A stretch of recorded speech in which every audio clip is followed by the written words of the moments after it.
Hey, hi, this is Dr. Aniket Gathade, sir, founder director master science academy Vishrambag Sangli.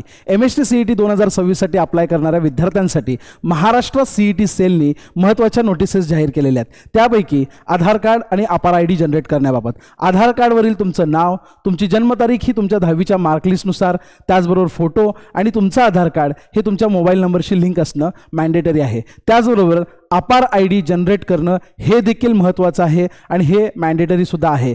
त्याचबरोबर जे विद्यार्थी डिसॅबिलिटीमध्ये येतात किंवा PWD मध्ये येतात अशा सर्व विद्यार्थ्यांसाठी डिसॅबिलिटी सर्टिफिकेट किंवा UDID सर्टिफिकेट अपलोड करणं हे मॅन्डेटरी आहे. जर तुम्हाला स्क्राईब हवा असेल तर स्क्राईबसाठी सगळी इन्फॉर्मेशन फिलअप करणं हे महत्त्वाचं आहे. दिलेल्या ज्या काय नोटिसेस आहेत याबाबत जर आपण पूर्तता केली नाही तर MST CET रजिस्ट्रेशनमध्ये एक प्रकारची एरर येऊ शकते. त्यामुळे लवकरात लवकर ह्या पूर्तता करा आणि आपली MST CETची तयारी चांगली करून परीक्षेसाठी सज्ज राहा. थँक्यू.